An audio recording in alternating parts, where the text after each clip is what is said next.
and welcome to Medford Happenings, a show for and about the city of Medford. I am your host, John Petrella. The purpose of our program is to give Medford citizens facts and information to help you make informed choices. And today we have a very special guest by the name of Rick Orlando. Rick will be speaking to us on things you need to know about building a new high school. So I want to welcome you, Rick, to the show. Hello, John. Thank you for coming on. I just want to start out by letting everyone know Rick does have a lot of experience when it comes to building schools. Back in the late 90s, he was on a great team that gave us all the newest schools that we have in this city. So I'm going to let Rick explain everything to you. And, you know, I guess my first question, Rick, to you is, you know, how did the elementary and middle schools get done back in the late 90s? Well, back then, the Medford schools, at that time, there were 13 elementary schools and I believe 3 middle schools. They were decades old. I think one was actually 100 years old. They were very inconsistent, both in the size, the amenities, and features they had in the schools. They were very much in various stages of disrepair. The city had spent considerable amounts of money dealing with the structural components of the school, but at the end of the day, there was very little improvement to the actual educational quality and value in the schools. There were a lot of key issues that were extremely difficult to deal with because of, again, the various sizes of the schools, and some had certain rooms, others didn't. The educational staff did amazing work in these old buildings, but the facilities were really the problem that hampered them in trying to do any of that. Equality of dealing and delivering education was what I think the city realized they could not deal with and deliver with these old buildings. So I'm going to follow up and just ask you this, you know, what was the team, what was it like, the team makeup? I mean, who actually, I know you played a big part, but what were the roles? Well, at that time, the administration, once they realized they didn't want to keep throwing more money after bad with the old buildings, the mayor and the superintendent created a citywide team to evaluate the current state, become educated on what might be some of the solutions, both at the local and state level. And the committee had members from each of the schools. We had elected officials. We had school administrators. We had a variety of, I think, 13-plus people. I had the benefit and opportunity of working with those people who were, some of them I have as very good friends to this day. They were made up, we had architects, school teachers, we had a grant manager from one of the major universities, Tricia McDonough, was my co-chair. And there was just an awful lot of expertise within that, the makeup of that team. And again, I thank the superintendent and the mayor at that time for having the vision to put that together. And that outreach went on for about a year. And that would have been Mayor McGlynn? Yes, and Mayor Superintendent McGlynn. Roy Belson? Yes. Yep. All right, listen, we know it was successful. It was very successful, actually. Everything that you guys did. But, you know, what was the approach that you took to get to where you got to? Well, I think it was important, as I just described some of the expertise the people had, and that benefited the committee, no doubt. But what was more important was the attitude and commitment of those people on the committee. They avoided individual agendas. They stayed focused on what was best for the city and for the students and children in our school system. They worked hard. They met, I was thinking back, I think we met almost every week, sometimes multiple meetings, sometimes things on Saturday where we needed to do some special research.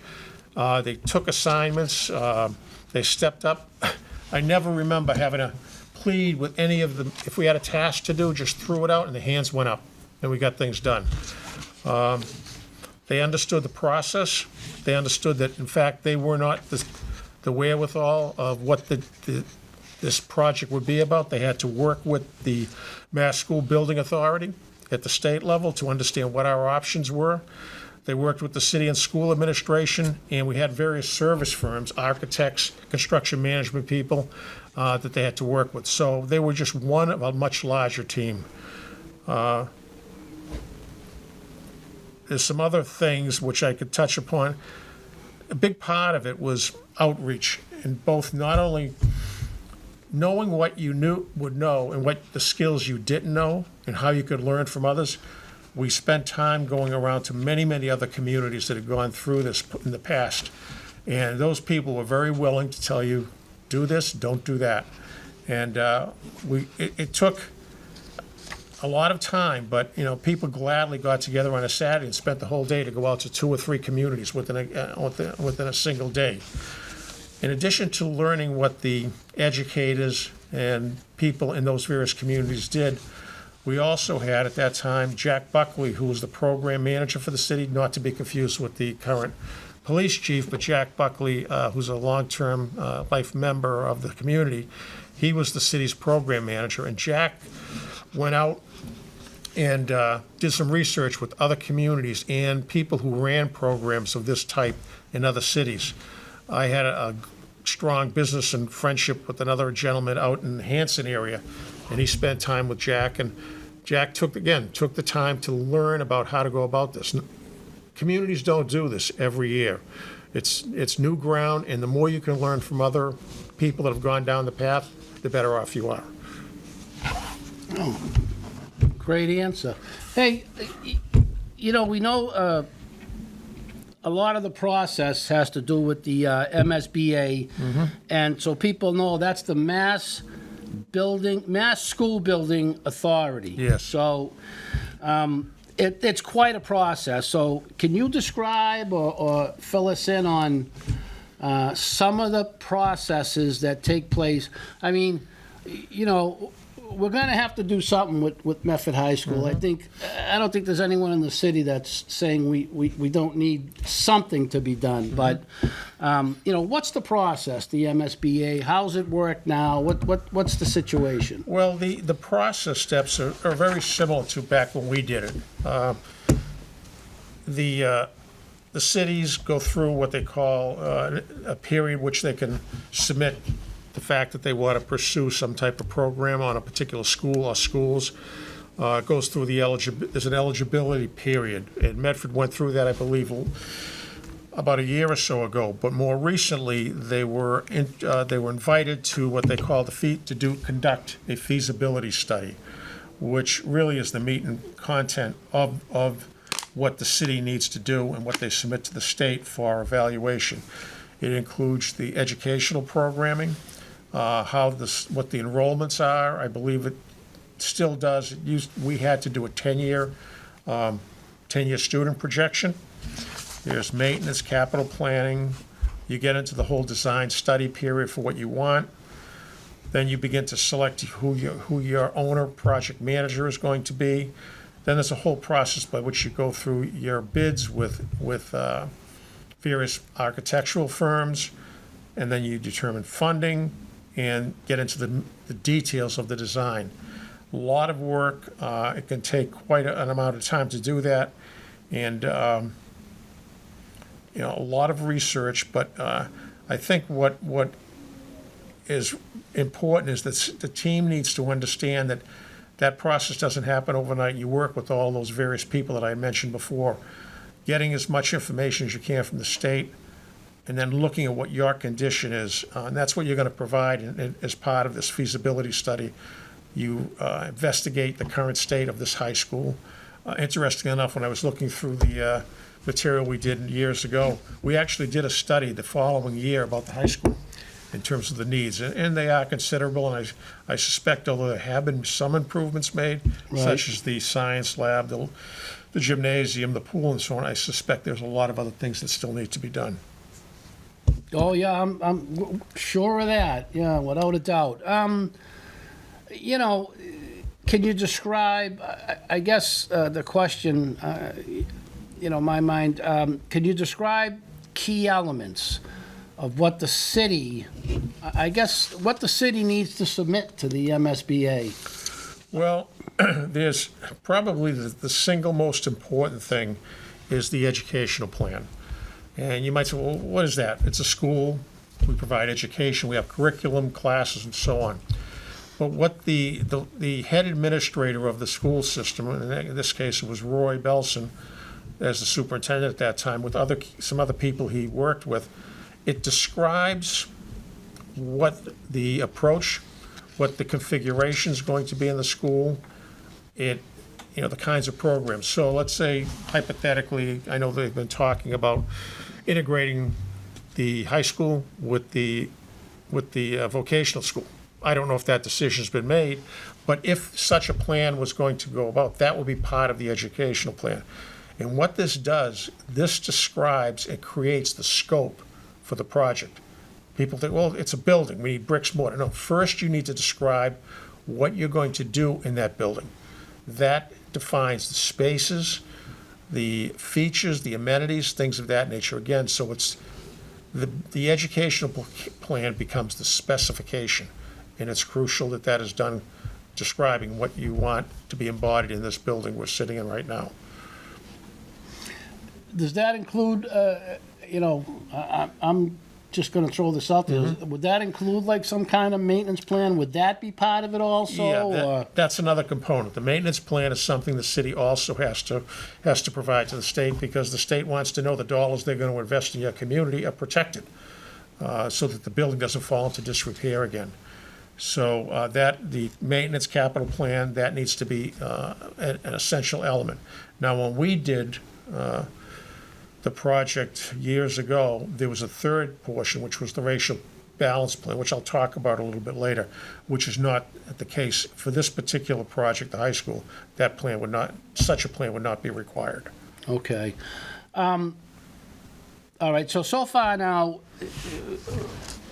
we've submitted, I guess we submitted all the key elements to the MSBA. We're on board, they're on board.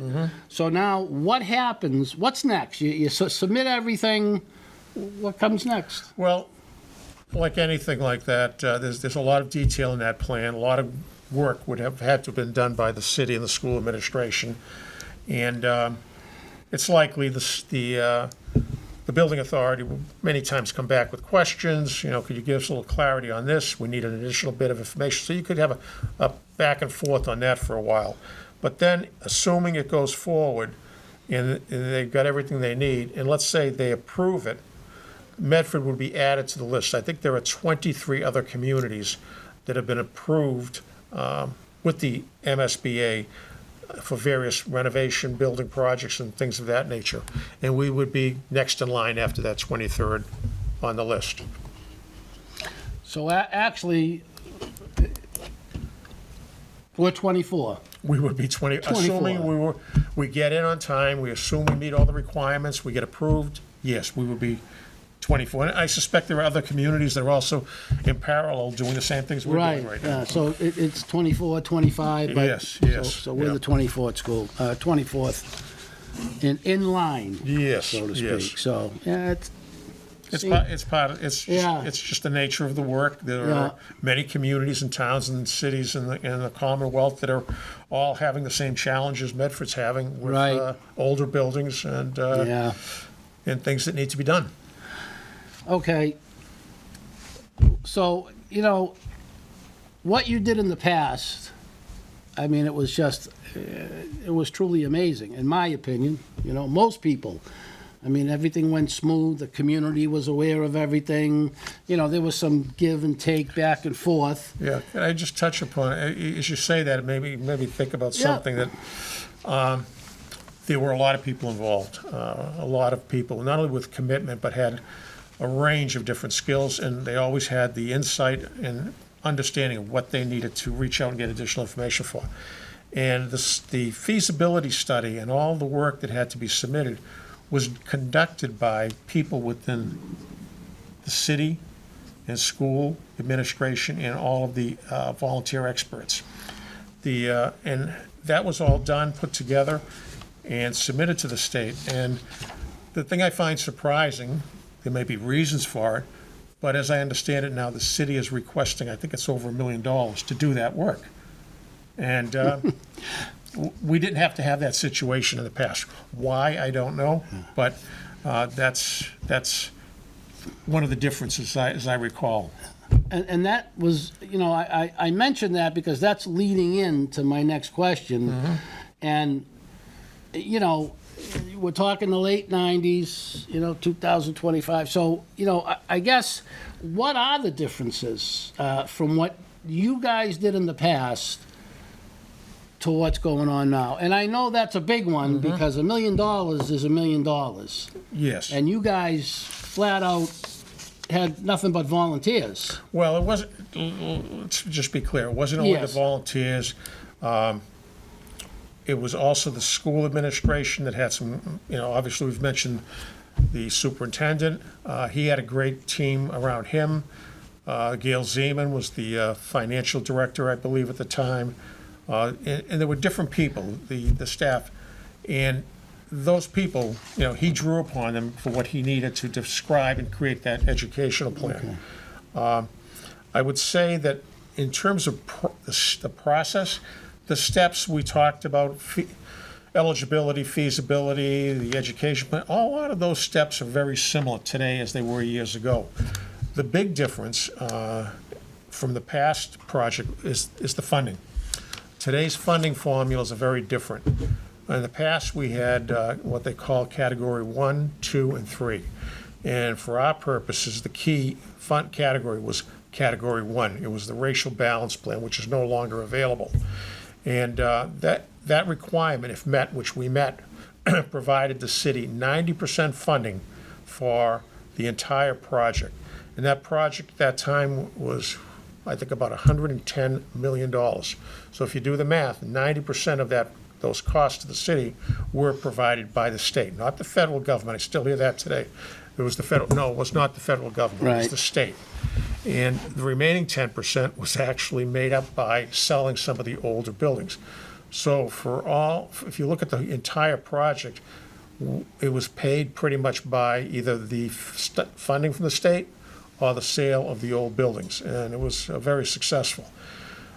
Another thing that, going back to the racial balance plan, what that required was a certain area of expertise that we needed to draw in other skills. And we drew on this gentleman known as Michael Elves. He was from Brown University. And he was an expert on this, and not only was he an expert in terms of what the racial balance plan needed, it also added credibility to our submission to the state. And one of the people I know that worked, Grace Law Durney, worked an awful lot with Michael Elves. She was one of the volunteers, as well as working with the superintendent and the other people. And they created the racial balance plan, which was part of the submission, which secured the 90% for us. That was key. Okay, so the MSA-B fund, I guess... Today versus yesterday? Yeah, I mean, how much... Well... I mean, the state doesn't want to get audited. I mean, for that matter, nobody wants to get audited anymore. But, how much money? I mean, where does the money come from? How much goes into the fund? Well, let me just say, again, just touch upon one difference. What I just described was what we had the good fortune to take benefit of. Yes. 90% funding, which really took the financial challenge off the city, off the taxpayers back then. Okay. Today, most funding, the funding for all communities starts at 31%. 31%. So you begin at that position, and then there are small incremental percentages you can add depending upon if you as a city, you meet the criteria. Whether it's the way you manage the project, the way it's built, the environmental stats, things of that nature. There are a variety, and it might get you an additional 8, 9, 10, 15%. Most communities struggle and strive to get somewhere between 40 and 50%. Okay. Again, not 90%.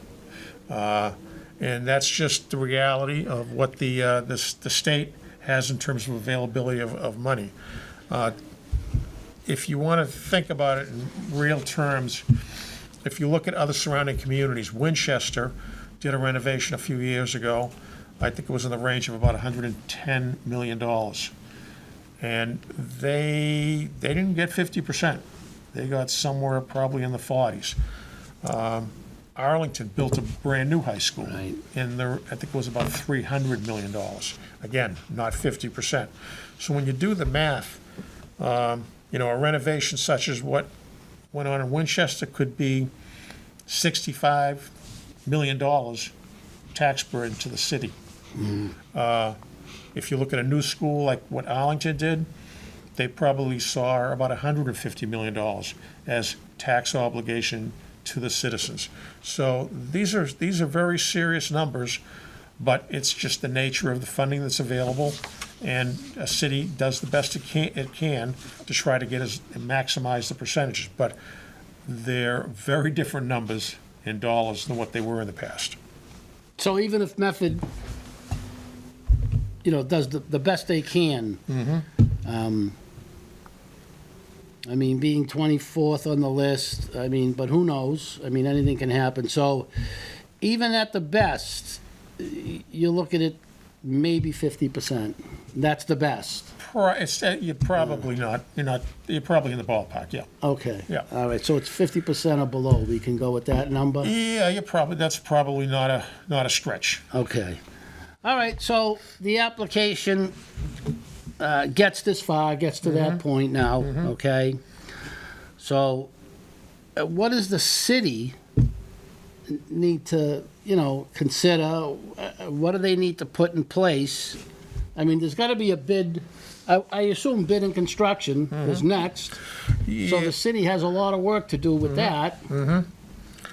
Well, one of the important things we found out by doing that outreach to other communities was that we got a very strong recommendation to bring in a construction management firm. Now, at that time, it wasn't a requirement by the building authority at the state level, but we got good input that that's very useful to do that. And where that plays out is one of the early things you do when you start putting this whole your project together is to get you select an architect, you work out the details of what you want designed and what the scope of the work is, and they come up with an estimate of how much this project is going to cost. Now, that ultimately becomes the number that the state will look at and say, oh, we're going to give you X percentage funding for that. But what a construction management firm will do is provide another set of eyes on that number before you submit to the state to validate it. It's not suggesting the architectural firm doesn't know what it's doing. But again, a second set of eyes is always very valuable. And we found that very useful when we did the project years ago. There was some differences on what the architect had, the construction management firm, and they worked through what the differences were and so on. And it got us to a much clearer understanding of what the number to build at that time, the 4 elementary schools and the two middle schools. So, and it's crucial to, again, get out of the gate with the correct number. The second part that the construction management firm provided was actually working with the team, the city team, and the architects during the construction period. You need to manage the project. It's essential that you manage the project, the schedule, the timing, the events, the deliverables, all of that on time and with the right cost.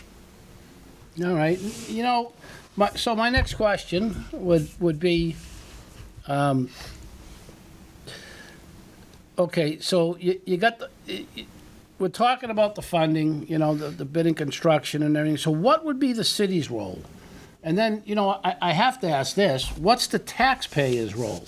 What happens between the city, the taxpayer? Where do we go? Well, in the case of what I believe is going to happen with the high school, assuming they get through some of the steps we've already talked about, and they determine what the financial obligation is going to be of the city, there would probably have to be an override to make up that portion of the cost paid by the taxpayers. There would have to be an override vote, and I think that's actually a requirement. If you don't secure the override, the state, puts on the brakes and says, how are you going to do this? How are you going to fund the project? So the city, let's assume they get the override passed, and it can move forward. What the city has to do is, this is a formality that the building assistance requires, that the city approves the entire project budget total. And then what will happen is, over a 20-year period, the state reimburses you on an annual basis that portion. So you get the funding, but you don't get it in one lump sum. Every year, the bond payment comes up, the city pays its portion, the state contributes its portion. Okay. And then, they'll have to decide how long of a bond, how many years. There's a lot of things. Yeah, I think when it was done, I think when we had it in the past, it was 20 years. Okay. But an interesting bit of information on the past project, we had anticipated, and going for the 20 years, getting our portion, 90% from the state, every year. The state came in, and I think it was in 2000, I've got a newspaper article on it, came in 2002, I think it was 3, and decided, rather than do it over 20 years, they were going to pay it off all at once. They came in. I remember being at the Roberts School. The head of the MSBA was there. The head of the Department of Division of Revenue was there. A lot of the other folks from the city were there, the mayor, superintendent, et cetera. It was at the Roberts School. And they basically went through the formality of giving a check for the entire amount, rather than extend it over 20 years. That was an abnormality. That was not a typical, but that's what happened. It's an awesome abnormality, by the way. That's very awesome. So in other words, wow, the city was paid 100% everything at that point in time. Okay. Just an interesting. That's it was very just an interesting aside of how it played out in Medford. Very nice, you look at a project this big. I've read it, other cities, other towns. And I don't know how this works. That's why I'm going to ask you. I'm going to maybe put you out on a limb here. But so-and-so is going to put up the school. It's $300 million. The next thing you know, they hit something. This happened, that happened. It now costs, I don't know, $350 or $400 million, whatever it is. They call them cost overruns. What... how do you try and prevent them? What happens if you get cost overruns? Is the state, is MSBA still going to help out? That's a whole ball of wax there. Well, that's a great question. So, and this is one of the things, when you have a team like we had, the city had, you have a construction management firm, Ted Gentry, he was a strong resource. You had Jack Buckley, which we call the Bulldog. And you had Ron Lamar from the HMFH, the architectural firm, who was our liaison. They were relentless in tracking down, watching the construction progress to ensure two things didn't happen: unnecessary change orders and work stoppages. Either of those two things would cost the city incremental money. And if they were work stoppages due to the city not being timely with their responses to progress, things that were needed, or if the change order wasn't a legitimate from the state's point of view, those would be paid by the city. And that brings up a very, if there was such an unexpected thing that happened, something in the ground, ledge, whatever it was that wasn't anticipated, I think you could have a conversation with the state, and they might say, okay, that's was unexpected, and we will negotiate, some kind of compensation for that. But it's crucial to know that things that run over budget that can't be authorized by the state, 100% of that overrun is borne by the city. So you're not going to, just keep spending money and get more and more from the state. If it's not legitimate, if it can't be approved by the state, the city will bear the cost of that overrun 100%, on top of the money they were already paying. So the city's on the hook. Again, if it's not a legitimate, unexpected change. Right, yeah. I could see that. Yeah. And that's why it's valuable to have a strong team. And I want to, as you were talking about this, I'm thinking, some towns they go the route of having a clerk of the works to pay the bills, to the contract. You may have something like that, but you really need a professional, grounded, knowledgeable, city-paid project manager that represents and controls the program cost, controls the program schedule, and does a whole range of things that, the list is lengthy. Okay, yeah, I'm sure it is. Okay. The other thing, I'm going to go back for a minute because I just want to make sure I'm clear. I don't know what we spent, $1 million for a consultant or whatever it was. So, and I understand, it's expensive and you got to do things today. A lot of things you got to do. Hire a consultant or professionals, and understood. But, so what exactly are you putting $1 million up for at the beginning of the Yeah, I honestly, to be fair, I can't detail what that, it may be for, what the feasibility study has many elements. Right. It may be, obviously we talked about the education plan, we talked about the maintenance plan, we talked about capital plan. It probably has to do with work in those areas that a consultant would work with, bring in the standard template, work with the city administration, the superintendent, and various other people in the city to derive and pull that information together, and then literally just create it and get the document in on time. All right. I haven't talked to them to know the details, but that's what I'm suspecting. I want to make it perfectly clear that I'm sure it's it's legitimate. I'm not saying we don't need to do that. I'm sure it's for good cause, reasonable. I just know things are so much more expensive today, and sometimes you have to spend the money to get things done right today.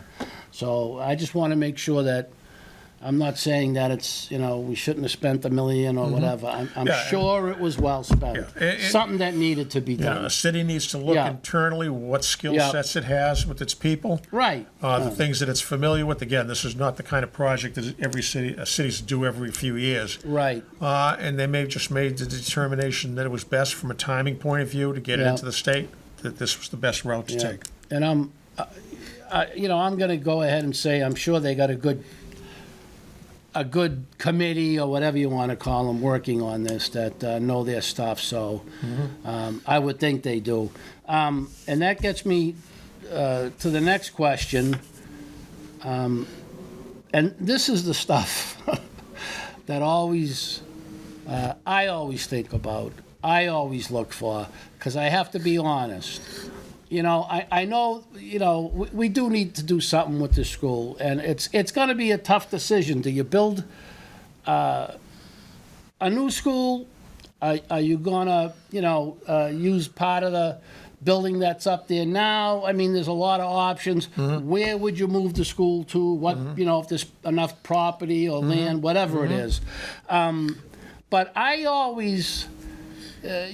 most of my life, I like to look into things, and I always call it community engagement. Okay, and I guess my next question is, what about community engagement? Well, that's I was going back over. I've got a book to my left that you can't see that. It's about It's thick. It's thick. And a lot of it had to do with, and this is one of the things I think the committee, particularly the committee, can take pride in, was the community engagement. You'll hear many times the word communication. Communication is a form of it, but what it really does, you need to reach out to the community. That doesn't mean putting out periodically a blast over an email or a blast over a city website. The only way you get really engagement is to really go out to the schools. At that time, going back, there were multiple schools. We had 13. We had to go out to each of those districts. We had periodic meetings with the city council, with the school committee. There were various communications. The city put out newspapers, which they, put out every so often to communicate about the project. Right. We had communications in printed form that we sent out to the schools that were distributed to allow the kids to take them home to their parents to let them know what was going on. As the project was going, we had meetings and they were televised. Jack Buckley, you may recall seeing some of them during the construction period. I remember. Where the sessions were taped and were basically to keep the community up to speed with what was going on, which would ultimately be the investment in schools and their community. And so communication it can't be passive. It has to be active. You need to do it in a manner that the people feel like they know, oh, there's going to be change. And in the case of the school project in the past, the biggest change was going from 13 neighborhood elementary schools to 4. That was a big change for people because they had grown, even though they knew the buildings were in difficult shape, but that was a big change. I could go to my neighborhood school and walk in my neighborhood, and so we had to do a lot of things to convey what would make that feel less impactful in a negative way to you. And we spent a lot of time meeting with people, talking with them, and actually incorporating some of the things that they were asking about in the design of the buildings, where the entrances were, where the drop-off points were, where the cafeteriums were, where the kids could come directly in and meet with staff. So it was a lot. It was a lot to consider, but it was essential to ease people through that degree of change. Right. I can honestly say, I had 2 young ones going through. They were at the Gleason at the time. Yeah. And you guys really, it still took some work. Oh, but if you had children in school back then, I mean, I can remember going downstairs in the Gleason and, the asbestos that used to be wrapped around the... I can remember going down there, it's falling on my head. Yeah. So when it first came out that, all these new... I mean, we were losing schools, but the way you guys had communicated, the way you explained it, along with the asbestos falling on, coming down and everything else, I mean, it was a phenomenal... I think it was just a great job, community, getting everyone involved. And there were people that disagreed. Oh, most They definitely. wanted to, fix those schools and keep those little... Yeah. Yeah, but... Well, and we made a point, I'll make a clear point, we didn't decide whether it was going to be new buildings, which it ended up being, versus renovation. Right. We basically put all the facts out on the table, where the funds would be, how much money would be available, and although renovation could have been an option, and not all schools were eligible for renovation dollars, because some of them were so bad the state came in and says, no, we can't invest anything in this. But we put all that information out, and we went into the community meetings. I remember doing a large presentation to the community at the high school auditorium. It was in December of '97, and put it all out in front of people. Which way do you want to go? And then collectively, over a period of time following that, the decision, they came back, we did surveys, they wanted to come back with, let's go with the new approach. Was everybody in agreement on that? No. Right. But it seemed to be, everybody said, the majority of the people said that was the best decision. And, then we had to deal with where and so on. I think we evaluated over 40 sites when we did that.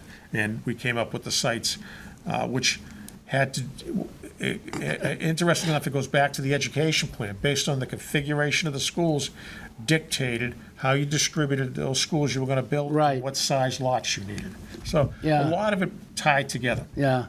Yeah, no, it was interesting because I remember the, what is it? I'm sorry, the McGlynn, the Andrews were so close together. Yeah, and- that was the part of the racial balance plan. You had Right. You had 2 Yeah. middle schools at the Hormel site, Right. as well as 1 elementary school, the McGlynn Yes, Elementary. yeah. And then you had the Roberts, the Missatuck, and the Hobbs, are the 3 additional middle Right. elementary schools. Yeah. Well, I got to tell you, Okay, I'm looking around. I'm trying to find information. You go online, you look up City Hall site, and recently I was able to get some information. But I can't thank you enough. I mean, this is going to be money-wise, project-wise, construction. This is something. It's big. I think we informed people today, which is what we wanted to do. I think everyone in the city agrees that, we got to do something. Our kids deserve something, and now it's about how do we get there. And I think I want to thank you because really the process, I mean, you got a lot of good points. I mean, I think people have a better knowledge now of, what this is all about. Well, hopefully. Yeah, no, I think they do. I think you did a great job. Yeah. And, I'm being told, by the boss that, it's, we're getting near the end here. the So end. it's time to say goodbye. I can go on for another hour. Sure. I could. Yeah. I was re-educating myself or refamiliarizing myself with this entire process as I prepared for this today. But there's one point we didn't touch upon that I hear occasionally, and it's the timing. Yep. My kid's going to be able to go to school next year at the high school, the new high school, or the renovated high school. This process takes time. It could be a year or so, just go through the feasibility. Then you've got to do design selection for the architects, and you've got to come up with the design. Then, when all that's done, you're behind 23 other communities. You're also subject to how much money the state puts into the MSBA fund, and that is dictated or influenced by what is the state grappling with in terms of costs for their programs, their infrastructure upgrades, their budgets. And when they look at their entire budgets, they'll say how much they're going to put into these building assistance fund. Right. So how much money goes in there, and also where you sit in queue, that will all dictate. Even if you do everything efficiently and get it in early, that will dictate when, in fact, the money is provided and you can begin your project. So it's, I think I remember when we started in 97, got a lot of that work done in 98. My daughter was young. She was in elementary school. I think she saw 1 year at the middle school. Okay. So just a reality check. Yeah. The reality is we are at the beginning, right, of a long project. It's going to be a while. Yes. So, I don't know what it is today. We went up to high school, we were freshmen, whatever. So you're a freshman up there now. Chances are you're not seeing a new school. Oh, if you're a freshman in the high school, no, that would be. Yeah, it's not going to happen. That would be a miracle. Okay, all right. So that's what I'm saying. This is the beginning, and it's going to be a long process. And like I say, it's been very interesting for me. I mean, I think you got some good points out there. It really is a lot, and now I'm really being told. What's this mean when they tell you that? You're talking too much, John, or I'm talking too much. All right. Well, anyhow, we are at the end of the show. I want to thank guest Rick Orlando for sharing information people needed to know about building a new high school. You will be able to see replays of this show on Medford Community Media and YouTube Medford Happenings. And for more information about our future program, you can visit either the Medford Community Network at mcn02155.com or allmedford.com. For Medford Happenings, I am John Petrella, and stay informed. And thank you all. And thank you, Rick. Thank you, John.